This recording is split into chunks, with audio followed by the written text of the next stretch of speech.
Say hi. Kiss mama. Sige na, kiss mama. Alba.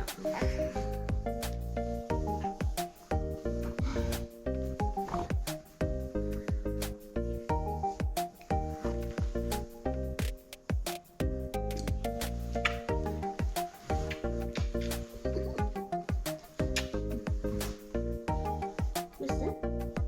Oh, so sweet. Yeah. Oh, meow, meow, meow.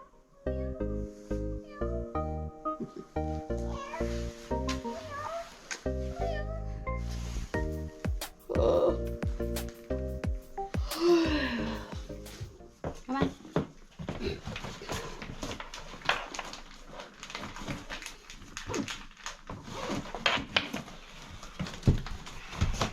Na, ato.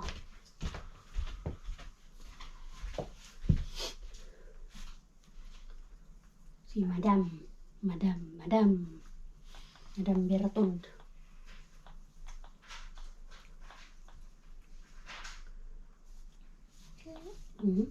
Di Mama's jacket.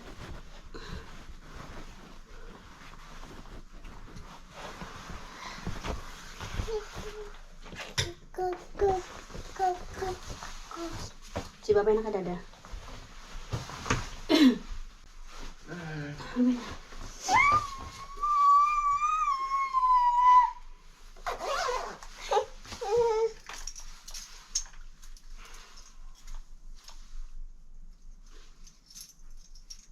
Bisa sunang pi. Sunong maaway.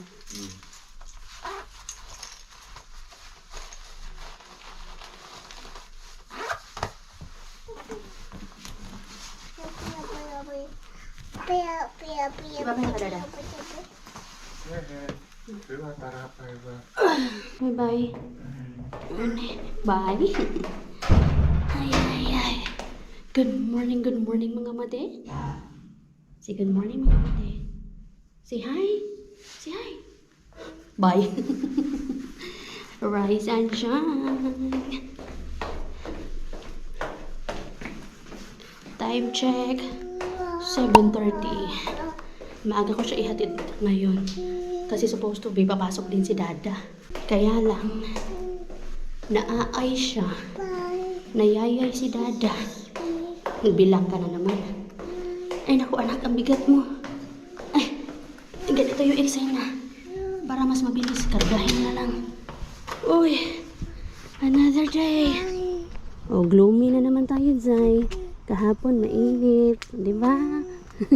Ang weather talaga namin. Ang gaya anak.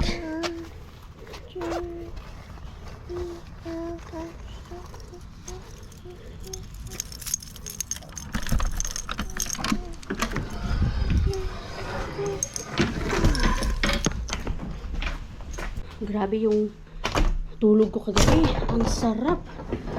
Mga alas 10 na ako nakatulog eh. Kay alas 9 naglinis ng CR.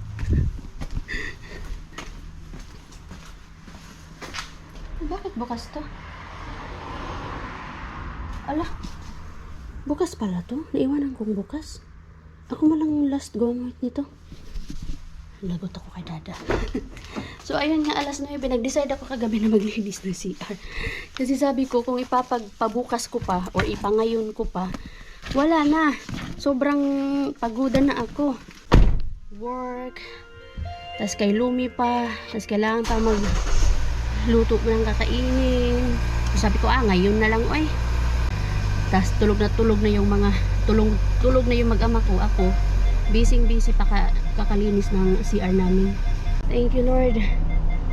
Alas 9 na ako nag-decide na maglinis. Kaya pinagpahinga ko talaga yung aking paa, mga maday. Kaya sobrang pagod na pagod talaga.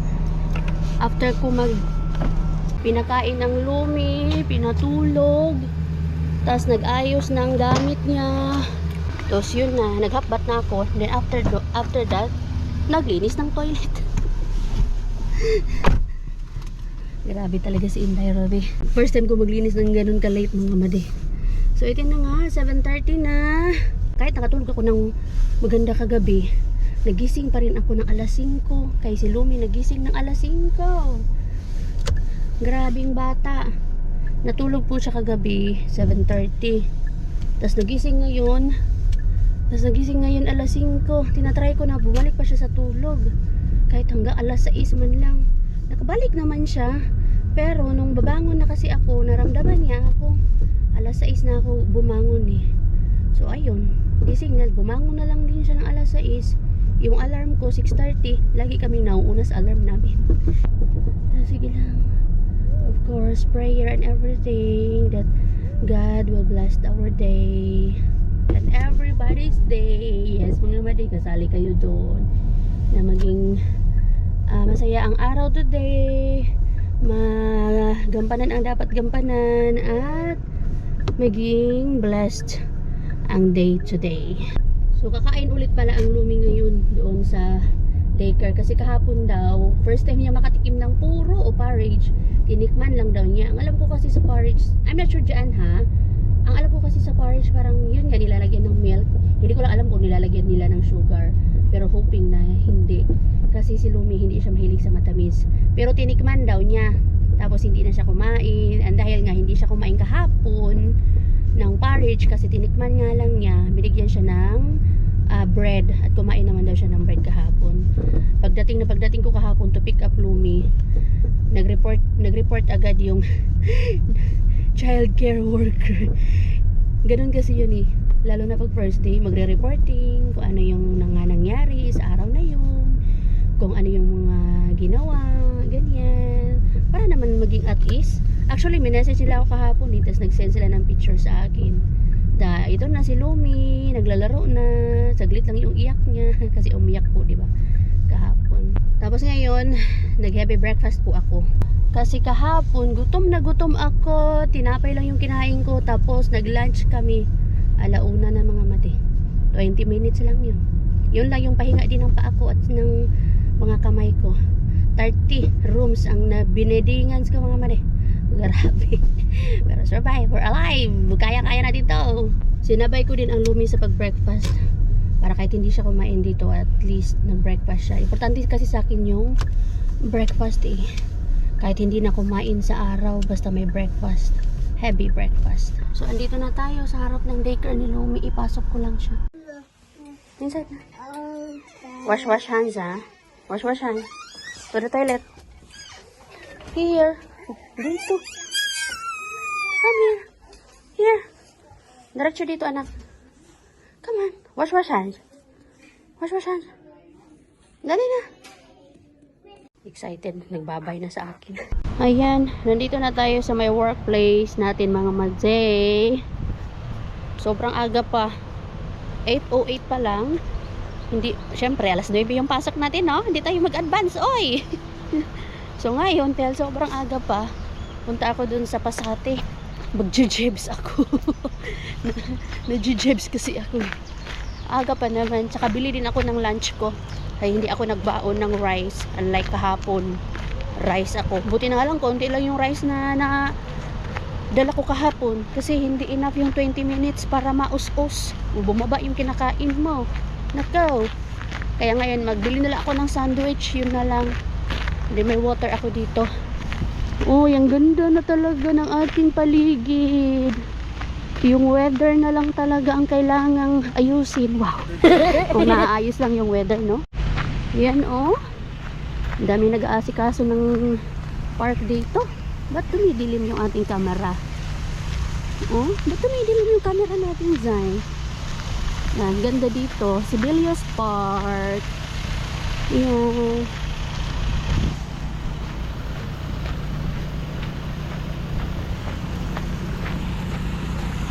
Dito talaga madalas yung mga tao, lalong-lalo na pag mainit. Ay, tingin ka lang dyan sa waterfalls, wala na agad yung problema mo, panandalian lang. Tapos yung mga flowers dito, meron ng flowers. Ayan, oh, may plants na dito. Pag winter, inaano nila yan, ginagabot. Tinatanggal nila yan pag winter. O diba, may forma pa. May form pa yung pagkalagay ng